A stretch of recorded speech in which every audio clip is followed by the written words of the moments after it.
बिस्मिल्लाहिर्रहमानिर्रहीम, अस्सलाम वालेकुम। हेलो पाकिस्तान। 2 दिन मुझे दूसरी मसरूफियात थी बेशुमार, उसकी वजह से मैं आपसे बात नहीं कर सका।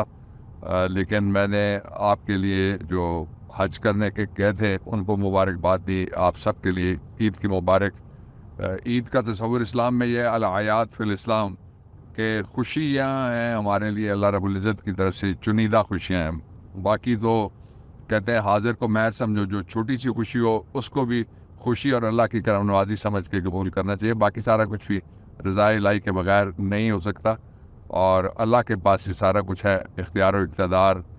और जो आखिरी बात इस पे ख़ास याद रखने वाली है कि अपनी खुशियाँ उसमें लोगों को शरीक करने से खुशियाँ बढ़ती हैं, और 3 चीज़ें बहुत ज़्यादा बढ़ती हैं। एक रिज़्क तक़सीम करने से बढ़ता है, दूसरा इज़्ज़त तक़सीम करने से बढ़ती है, और तीसरा दौलत तक़सीम करने से बढ़ती है। अल्लाह ताला आपको सबको हिफ्ज़ व अमान में रखे, और पाकिस्तान को भी और इमरान को भी हिफ्ज़ व अमान में रखे।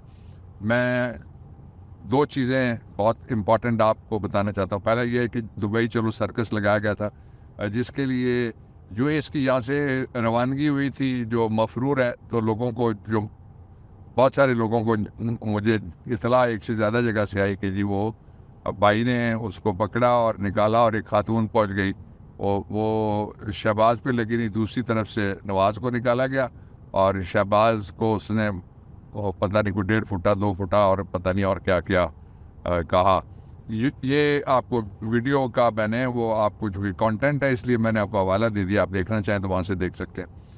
फिर जब वहाँ ये गए तो वहाँ क्या हुआ, वहाँ बहुत इंपॉर्टेंट डेवलपमेंट्स हुई हैं दुबई में। पहला तो ये था कि पाकिस्तान के हवाले से जो अरेबियन पेनिनसुला है उसमें जो दोस्त ममालिक हैं उनमें जो ही ये जमा होना शुरू हुए, तो उनमें उनमें 2 बड़े प्लेयर्स हैं, की प्लेयर्स आप कह लीजिए।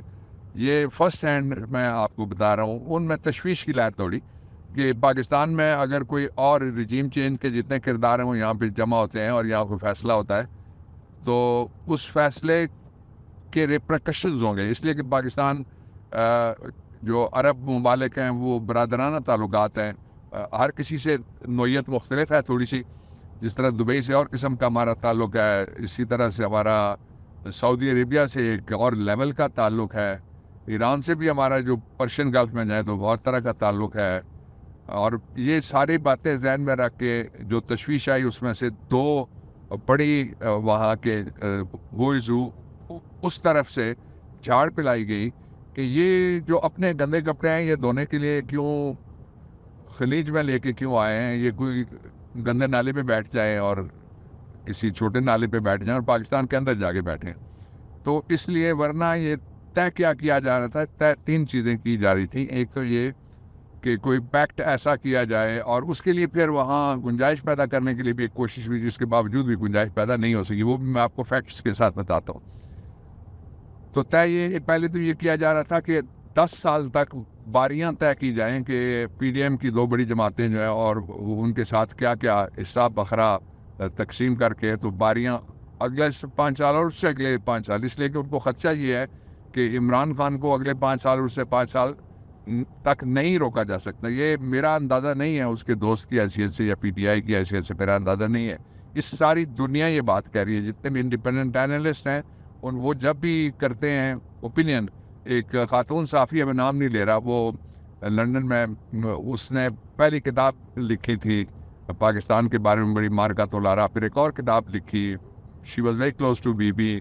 उस समेत बहुत सारे और सहाफ़ी हैं जो सारे के सारे बेलाग तजज़िये और तबसरे कर रहे हैं।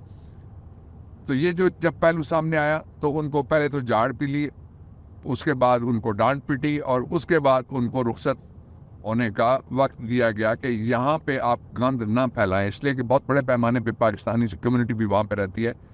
अच्छा, इसका जो दूसरा पहलू था वो ये था कि पाकिस्तान के अंदर भी कुछ सीनियर वॉइसेस हैं, मुझे एतराफ़ करने दें और इंकशाफ भी करने दें।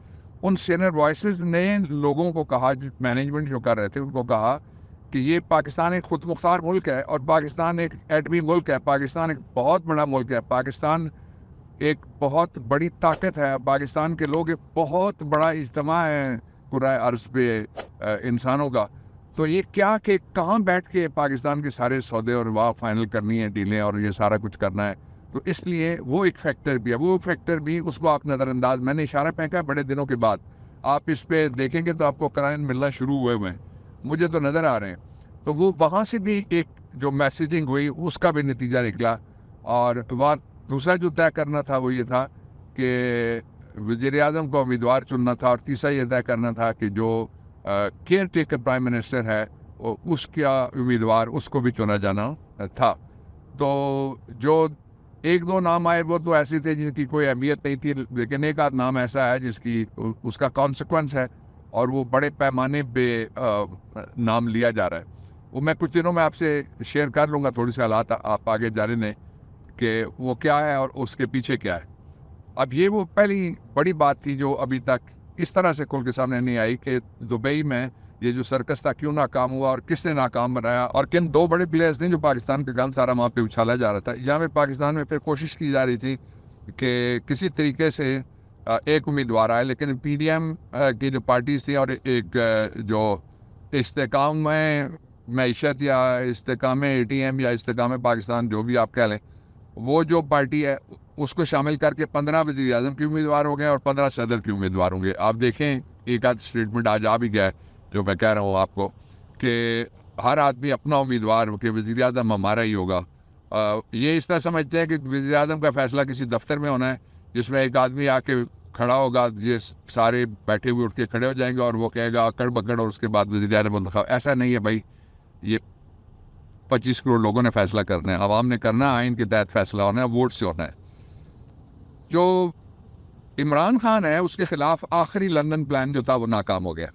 आखिरी लंदन प्लान नाकाम होने के बाद फिर गुस्से में कुछ लोगों ने इधर उधर इज़हार ख्याल किया, और वो इज़हार ख्याल किसी एक तरफ से नहीं हुआ, और कुछ सफ़ेद पोश आगे किए गए और बाकी लोगों ने भी कोशिश की कि कोई नैरेटिव ऐसा बनाया जाए इमरान खान के ख़िलाफ़ जिसके नतीजे में, लेकिन वो नैरेटिव बनाने वालों के खुद गले पड़ गया। उसमें से इतने सवाल निकल आए हैं, और मैं ज़्यादा सवाल मैं नहीं उठाता, मैं सिर्फ एक सवाल जो सबसे ज़्यादा मुझे इंट्रीग करता है as a lawyer, as a jurist और एक कॉन्स्टिट्यूशन के ऑथर की हैसियत से मुझे जो इंट्रीग करता है वो सवाल ये है कि किसी भी शहर की, अब मैं आपको स्कीम बता देता हूँ, किसी भी शहर की जो सिक्योरिटी है उसकी ज़िम्मेदार कौन होता है? फ़ौज? Answer is no. Navy? Answer is no. Air force? Answer is no.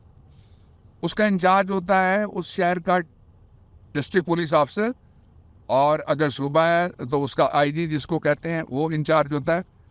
Commissioner और डिप्टी कमिश्नर होते हैं इंतज़ामिया की तरफ से, और जो सूबा है उसमें चीफ सेक्रेटरी होता है और होम सेक्रेटरी होता है।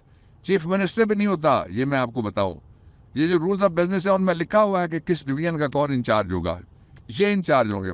लाहौर की नाकामी कि जी लोग डिफेंड नहीं कर सके अगर कुछ इंस्टॉलेशंस को और कुछ जगहों को और कुछ इलाकों को, तो मुझे ये बताइए कि क्या जो वहाँ पे कोई फॉर्मेशन कमांडर किसी शहर का आईजी होता है या आरपीओ और या डीपी होता है? Answer is no.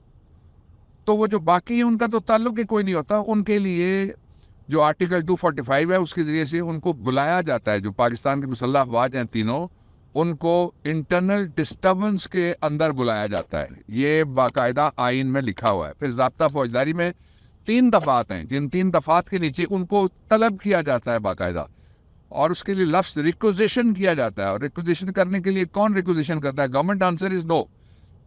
सीआरपीसी आप ज़ाब्ता फौजदारी निकाल के देख लीजिए, रिक्विजिशन उसको जो डीपीओ नहीं करता, बल्कि वो डीएसपी और एंड अबव ये लफ्ज़ लिखे हुए हैं। डीएसपी वो करता है कि जी ये हालात काबू में नहीं आ रहे या काबू में से बाहर होने का चांस है, इसलिए फ़ौज को तलब किया जाए।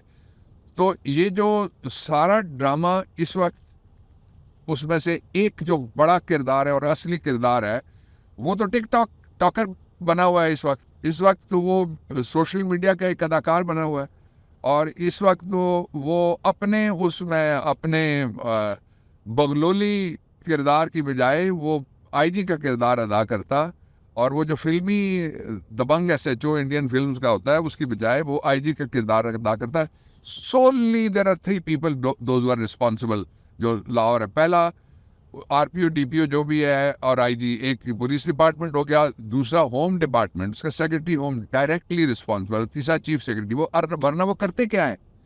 यानी पूरे शहर में लोग बाहर निकल रहे थे, होलीगन्स निकल रहे थे, उसके अंदर ट्रकों से लोग उतारे जा रहे थे, तो वो कहाँ थे सारे? ये जवाब एक ही सवाल है जो मुझे, वो बहुत सारे सवाल हैं वैसे तो लोगों ने कोई 26 सवाल अभी तक सोशल मीडिया अगर आप सारा टैबलेट करें तो वो पैदा हो चुके हैं, लेकिन मैं सिर्फ एक सवाल है जिसको मैंने हाईलाइट किया। और ये सारे हालात, इनमें जो इमरान खान है उसकी मंजिल पहले से ज़्यादा करीब आ गई है।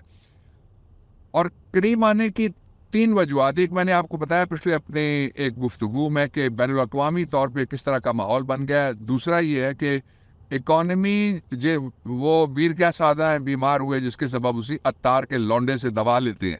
ये अत्तार के लौंडे मुल्क पे 73.5 साल, 73 प्लस ईयर्स इनकी हुकूमत रही है, 72 प्लस ईयर इनकी हुकूमत रही है।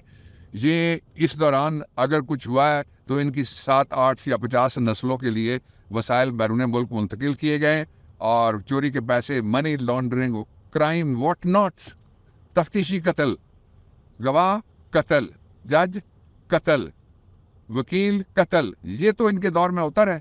जिस तरह से जाने इन्होंने चुराई मुकदमात में से, देख लें आप, निकाल के देख लें। एक वकील था इस्लामाबाद का, प्रोसिक्यूटर था, मारा गया। एक चीफ जस्टिस का प्रोटोकॉल ऑफिसर था, मारा गया। कितने कितने बड़े तफ्तीशी मारे गए। मकसूद चपरासी का क्या बना, बाकी क्या हुआ? इसलिए इनके हाथों में कोई शिफा ऐसी नहीं है जो ये पाकिस्तान को देख, और ऐसा कोई तिरयाक नहीं है दिल्ली वाला जो आएगा। इसलिए ये जो सारा जितने भी bunch of, cluster of, gang of, syndicate of criminals था, उनको आजमाते आजमाते आजमाते सिर्फ 3.5 साल का वक्फा मिला इमरान खान को, और उनको फिर आजमाया गया, लेकिन वो फिर नहीं चल सके, और उनको आजमाने के कौम मूड में नहीं है। इसलिए इमरान है पहले नंबर पे, दूसरे नंबर पे, तीसरे नंबर पे। जब भी इलेक्शन होंगे जो होंगे तो यही नतीजा उसका निकलेगा। और ये इसके जो दिन रह गए वो उसको 40वें से थोड़ा सा ऊपर लगा लें, जो पीडीएम के दिन बाकी रह गए इक़्तिदार और इख्तियार में। एक और बहुत शदीद किस्म की हो रही है ज़्यादती, और उस सूबे के अंदर ज़्यादती हो रही है। पंजाब के अंदर तो हो ही रही है। पंजाब के अंदर तो यूँ लगता है जिस तरह भगत सिंह और उसके साथियों की तलाश के लिए ये कोई पंजाब पुलिस नहीं लगी हुई, ये फरंगी लगे हुए हैं, और जो उनके हिस्से में आता है दरख्त वो भी काट देते हैं। और वो यूँ लगता है कि निज़ाम लोहार को ढूंढ रहे हैं, यूँ लगता है कि जिस तरह वो नीली बार वाले किसी को ढूंढ रहे हैं, और राय अहमद खान खन को जिस तरह वो ढूंढ रहे हैं। तो ये वो उनका मोड है जिसमें वो काम कर रहे हैं, और उससे थोड़ा सा आगे चली गई है जो केपी की पुलिस, और केपी की पुलिस की बड़ी इज्जत रही है पिछले 10 साल में। अब वहाँ पे मैस मर्डर्स हो रहे हैं, और एसएचओ, आरपीओ, डीपीओ, सीपीओ, वो सारे के सारे हमारे एमएनएज और हमारे एमपीएस को गिरफ्तार करके तोड़ के वो ला रहे हैं उनको प्रेस कॉन्फ्रेंस के लिए, लेकिन कोई जाने के लिए तैयार नहीं है। और इसीलिए कहा था किसी ने कि संगो खिश्त मुक़य्यद हैं और सग आज़ाद, यानी कुत्ते खुले छोड़ दिए जाएं, और जो पत्थर हैं और ईंटें हैं उन पे जंजीर बांध दी जाए। इस तरह से ना हुकूमत चल सकती है, ना निज़ाम चल सकता है, ना रियासत चल सकती है।